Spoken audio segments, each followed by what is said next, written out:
मसीह यीशु के नाम से आप सबों को नमस्कार और जय मसीह की। आज के सुबह के लिए प्रभु का अनुग्रह और लगातार आपके साथ, आपके परिवार वालों के साथ भी बना रहे। प्रभु का धन्यवाद करते हैं उसके भलाई के लिए। जैसे हमने कल देखा कि भविष्य और वर्तमान क्या है, भविष्य और वर्तमान, उसका हमने पहला पॉइंट देखा। तो आज हम दूसरा पॉइंट देखेंगे। वर्तमान विश्वास में जीवन है। क्या है? वर्तमान, दूसरा पॉइंट है वर्तमान विश्वास में जीवन है। जब हम वर्तमान की बातों में जाते हैं तो विश्वास के साथ हमें रहने की आवश्यकता है। यदि हमारे विश्वास नहीं है, विश्वास कमज़ोर है, तो बहुत सारी चीज़ों को हम क्या करेंगे, नहीं देख पाएंगे। तो इसी बात को पतरस कहता है, जैसे मैं आपसे कहते आया हूँ, पतरस की पत्रियों को मैं, उसका एक मेरा मेन मुद्दा है और मैं जब तक हो सकता है जितनी मुझे प्रेरणा मिलेगी पतरस की पत्रियों का, उतना मैं आपके सामने रखते चलूँगा। तो इसमें आज हम देखते हैं पहला पतरस 1 अध्याय उसका 5 वचन कहता है वर्तमान विश्वास में जीवन। तो उसमें वचन क्या कहता है? जिनकी रक्षा परमेश्वर की सामर्थ से विश्वास के द्वारा उस उद्धार के लिए जो आने वाले समय में प्रकट होने वाली है की जाती है। जैसे वर्तमान आने वाला बातें, तो हमें विश्वास में ही क्या करना है, एक जीवन है। और आने वाली जो बातें हैं, जो प्रभु हम पर प्रकट होने वाली है, उसमें हमें विश्वास करने की आवश्यकता है। और कुछ बातों को मैं लिखा हूँ, उसको मैं आपके सामने रखता हूँ। जो परमेश्वर की सामर्थ से विश्वास के द्वारा सुरक्षित रखे जाते हो, मसीह यीशु के प्रियजनों, भविष्य की आशा हमें शक्ति देती है, हमें कमजोर नहीं करती, हमें निराश नहीं करती, हमें क्या करती है, शक्ति देती है। लेकिन आज का जीवन विश्वास मांगता है। क्या है? आशा में हमें शक्ति मिलता है, लेकिन आज का जीवन हमें विश्वास मांगता है, आपकी पहचान मांगता है। क्या करता है? आपकी पहचान मांगता है। तो पतरस की पहली पत्री उसका पहला अध्याय और 1 और 2 वचन को भी हम देखते हैं साथों साथ। पतरस कहता है, पतरस की ओर से जो यीशु मसीह का प्रेरित है, उन परदेशियों के नाम जो पुंतुस, गलातिया, कपुदुनिया, आसिया और बिथुनिया में तितर बितर होकर रहते हैं और परमेश्वर पिता के भविष्य ज्ञान के अनुसार आत्मा के पवित्र करने के द्वारा आज्ञा मानने और यीशु मसीह के लहू के छिड़के जाने के लिए चुने गए हैं, तुम्हें अनुग्रह और शांति बहुतायत से मिलती रहे। यहाँ कहता है लहू के छिड़के जाने के लिए चुने गए हो। क्या है?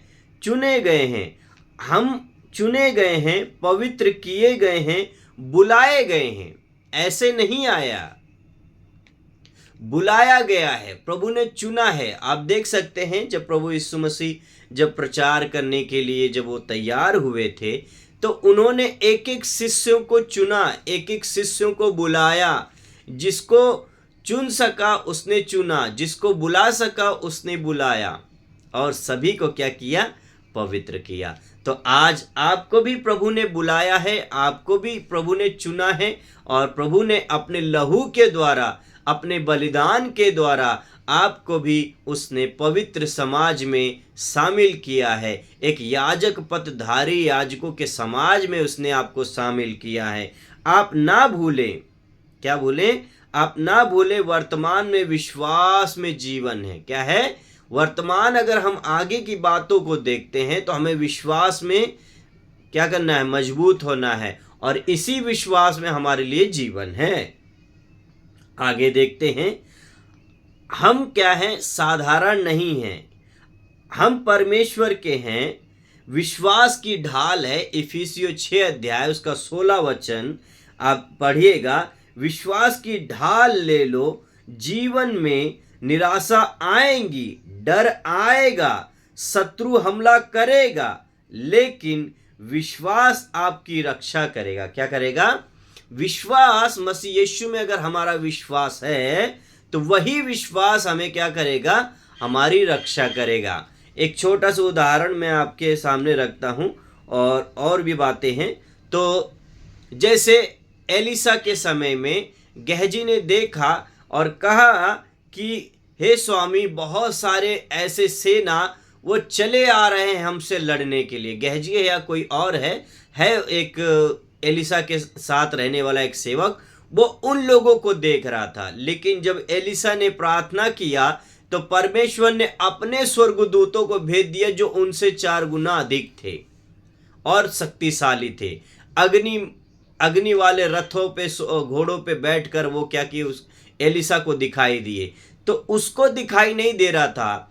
तो एलिसा ने परमेश्वर से प्रार्थना किया और कहा कि हे प्रभु, इस सेवक का भी आंखें खोल दे और ये तेरी महिमा को देख सके। तो जैसे यदि आप विश्वास करेंगे तो आपकी आध्यात्मिक आंखें, आपका आंतरिक आंखें, आपका विश्वास की आंखें परमेश्वर को देखने पाएगा। और वर्तमान में आगे चलने वाली बातों को हमें विश्वास रखना चाहिए। हमें घबराने की जरूरत नहीं है। देखो, प्रभु का वचन कहता है, जितने मसीह यीशु के में भक्ति के साथ जीवन बिताएंगे, व्यतीत करेंगे, वो सब सताए जाएंगे। चाहे अपने परिवार से, चाहे अपने समाज से, चाहे अपने लोगों से, वो सब सताए जाएंगे कहीं ना कहीं। चाहे तंगी मुसीबत से, चाहे आर्थिक से, चाहे बीमारी से, सब सताएंगे। लेकिन आप घबराइएगा नहीं। देखिए, अपना दिल छोटा नहीं करिएगा। मैं खुलेआम जो प्रचार कर रहा हूँ, इससे आप डरिए नहीं, इससे आप घबराइए नहीं कि मैं सताया जाऊंगा, मुझे बहुत तकलीफ उठानी पड़ेगी। ऐसा कुछ नहीं है। परमेश्वर आपके साथ है। क्या है? परमेश्वर आपके साथ है। ये सबसे बड़ी बात है कि जब प्रभु का वचन कहता है, यदि अतः परमेश्वर हमारी ओर है तो हमारा शत्रु कौन हो सकता है? रोमियो 8 अध्याय का 31वां वचन। ठीक है, तो आगे हम एक उदाहरण को देख के और आगे बढ़ते हैं। तूफान में यीशु जब शिष्य नाव में थे और तूफान आया, वे डर गए, परंतु यीशु ने कहा, मत डर। क्या कर? मत डर। मसीह यीशु के प्रियजनों, तूफान समस्या नहीं है। यीशु आपके साथ होना समाधान है। यदि आपके साथ प्रभु है तो सब कुछ बातों का समाधान है।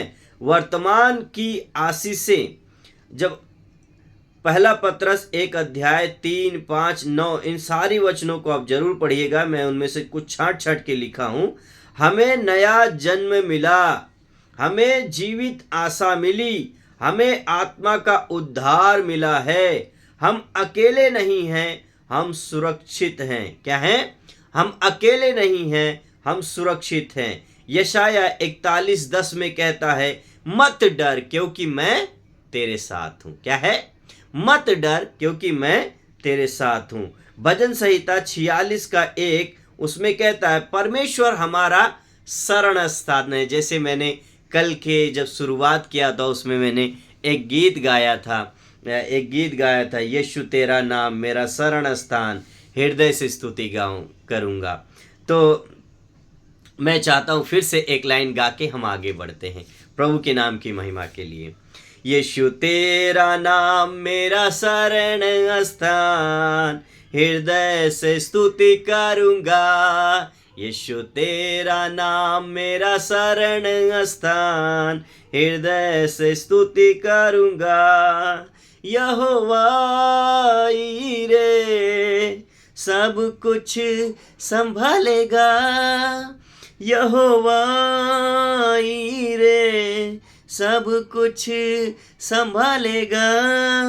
नहीं घबराएंगे हम, नहीं घबराएंगे, नहीं घबराना भाई, नहीं घबराना बहन। यीशु तेरा नाम मेरा शरण स्थान। बोलिएगा, यीशु तेरा नाम मेरा शरण स्थान, हृदय से स्तुति करूँगा। बोलिए, यीशु तेरा नाम मेरा शरण स्थान, हृदय से स्तुति करूँगी। प्रभु के नाम की महिमा हो, उसकी स्तुति प्रशंसा हो। एक एक गीत जो प्रभु के दासों ने लिखा है वो बहुत ही महत्वपूर्ण है और वो वचनों के द्वारा लिखा गया है जो पुराने गीत हैं। और उन गीतों में अगर हम प्रचार ढूंढें तो बहुत कुछ बातें हैं। एक एक शब्द बहुत मजबूत है, एक एक शब्द आत्मिक है। प्रभु के नाम की महिमा हो। हम आगे बढ़ते हैं, इसी का हम दूसरा पॉइंट देखते हैं। वर्तमान और भविष्य का संबंध। मसीह यीशु के प्रियजनों, आज का जीवन ही कल का परिणाम है। क्या है? आज का जीवन ही कल का परिणाम है। उदाहरण के साथ आगे बढ़ते हैं। किसान बीज बोता है, तुरंत फल नहीं आता। आप देख सकते हैं, आप भी कभी गमले में गेहूं डाल के देखिए, या धान जो चावल तो फोड़ के निकाल, धान को फोड़ के निकालते चावल ना, धान डाल के देखिए, सरसों डाल के देखिए, चना डाल के देखिए, मटर बो के देखिए, वो तुरंत क्या है?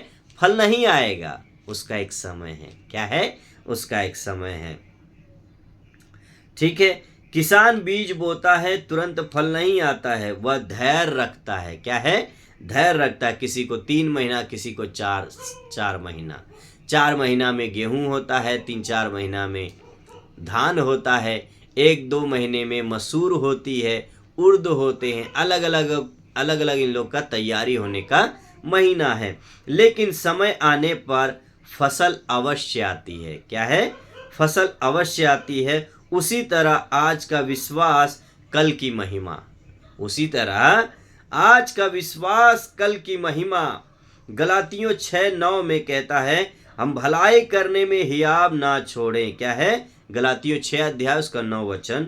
हम भलाई करने में हियाब ना छोड़ें तो परमेश्वर की नाम की महिमा हो। देखिए, मार्था को भी प्रभु कहता है, यदि तू विश्वास करेगी तो परमेश्वर की महिमा को देखने पाएगी। हमें विश्वास करने की आवश्यकता है। विश्वास को हमारे हृदय में अधिक से अधिक हमें जगह देने की जरूरत है। यदि विश्वास को हमारे हृदय में जगह नहीं देते तो हमारा जीवन भी कई बार सफल नहीं होगा। तो आए हम तीसरे पॉइंट को देखते आगे बढ़ते हैं। हमारी जिम्मेदारी। अब मसीह यीशु के प्रियजनों, अब प्रश्न यह है, हमें क्या करना है? क्या है? हमें क्या करना है? विश्वास में बने रहना है, हार ना मानना, परमेश्वर पर भरोसा रखना। पहला पत्रस 1 अध्याय उसका 9 वचन में कहता है, और अपने विश्वास का प्रतिफल अर्थात आत्माओं का उद्धार प्राप्त करते हो। अर्थात आत्माओं का उद्धार प्राप्त करते हो। विश्वास के द्वारा अपने प्राणों का उद्धार प्राप्त कर सकते हो। क्या है? अपने प्राणों का उद्धार प्राप्त कर सकते हो। मसीह यीशु के प्रियजनों, मसीह यीशु का अनुग्रह और उसकी शांति लगातार आपके साथ बना रहे। तो हमने इतनी सारी बातों को देखा। और आपका भविष्य सुरक्षित है। आपका वर्तमान परमेश्वर के हाथों में है। क्या है? आपका भविष्य सुरक्षित है, आपका वर्तमान परमेश्वर के हाथ में है। तो फिर डरना नहीं, घबराना नहीं, विश्वास में चलते रहना। समझ रहे हैं? एक और वचनों को हम देखकर कहकर आगे बढ़ते हैं और समाप्त करते हैं।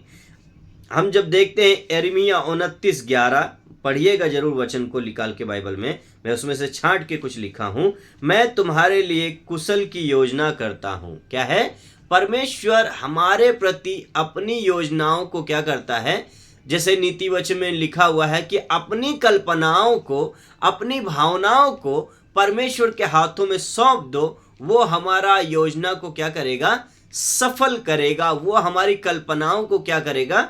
सफल करेगा। ऐसे ही यिर्मयाह में कहता है 29:11 में, मैं तुम्हारे कुशल की योजना करता हूं। जैसे हम कहते हैं ना, जाइए आपकी यात्रा कुशल मंगल रहे। कहते कि नहीं कहते? वैसे ही परमेश्वर हमारे विश्वास के लिए, हमारे जीवन के लिए वो ऐसी कामना करता है। वो कुशल की योजना बनाता है। इब्रानियों 10:23 में कहता है, अपनी आशा को दृढ़ता से थामे रहें। अपनी आशा को, अपने विश्वास को, अपने धीरज को, अपने संयम को, अपनी शांति को दृढ़ता से थामे रहें, मजबूती से पकड़े रहें। समझ रहे? आप नहीं घबराइएगा, प्रभु आपके साथ है, प्रभु आपके साथ है। तो आए हम एक छोटी सी प्रार्थना करके समाप्त करते हैं। प्रभु का अनुग्रह और उसकी शांति, उसका लगातार अनुग्रह आपके साथ बना रहे।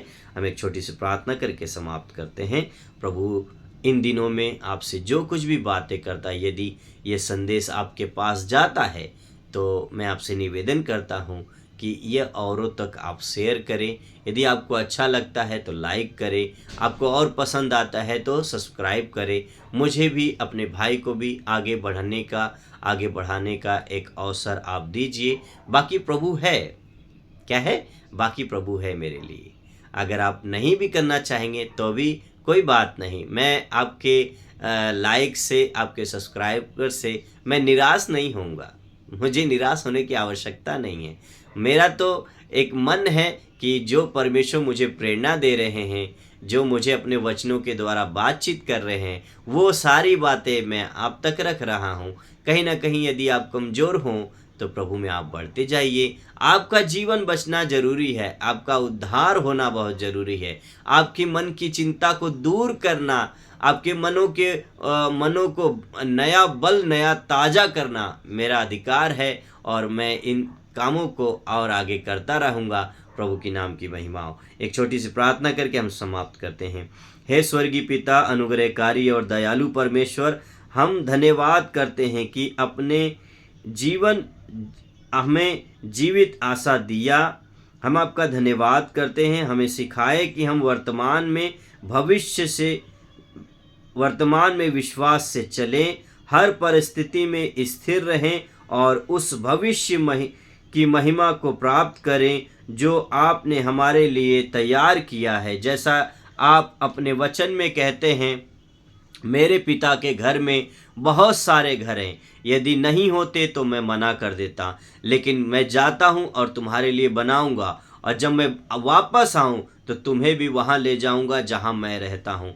ऐसा ही होने पाए प्रभु, जैसा आपकी इच्छा हमारे प्रति है, हमारे प्रति जो आपकी योजना है वो पूरा होने पाए, और उस भविष्य को हम देखने के लिए, उस भविष्य में जाने के लिए जो प्रभु आपने उस वर्तमान में जो आपने हमारे लिए बना रखा है, उसमें हमें प्रवेश करने में आप हमारी सहायता मदद करें। हमारे जो अविश्वास बातें आती, हमारा मन जो घबराता है, कभी कभी उदास होता, उन सब बातों को हमारे जीवन से आप दूर करके अपनी महिमा में इस्तेमाल करें। अपनी कृपा, अपनी दया लगातार हमारे जीवन में बनाए रखें। प्रभु, ये जितने लोग सुनते हैं, जितने लोगों के पास पहुंचता है ये वीडियो, प्रभु सभी को आशीष दे और दया कर। किसी प्रकार की कोई समस्या है, चाहे आत्मिक चाहे शारीरिक, तमाम सारे गुप्त बातों को दूर कर दीजिए पिता। तमाम गुप्त अपराधों को दूर कर दीजिए। तमाम उन गुप्त रोगों को भी प्रभु आप यीशु के नाम से दूर कर दीजिए। आप चंगा भला करके अपने लोगों को प्रभु लेकर प्रभु चलते हैं। प्रभु आपका धन्यवाद करते हैं, हर एक भलाई के लिए धन्यवाद करते हैं, हर एक बातों के लिए जो आप लगातार सुनते हैं, आपके लिए, आपके परिवार के लिए, आपकी कलीसिया के लिए। मसीह यीशु से यही कामना और प्रार्थना करता हूँ कि वह आपको एक बेदारी दे और बढ़ाते जाए, और परमेश्वर आपको ऊंचे लेवल पे उठाए, आपको एक अच्छी जॉब मिले, आपको एक अच्छे स्थान मिले। परमेश्वर, हम आपका धन्यवाद करते हैं। आपके पवित्र वचनों के द्वारा जो हमें प्रेरणा मिलती है प्रभु, वो सब प्रभु आपके बच्चे, आपके बेटे बेटियों के सम्मुख रखे जाते हैं, आपकी महिमा होने पाए।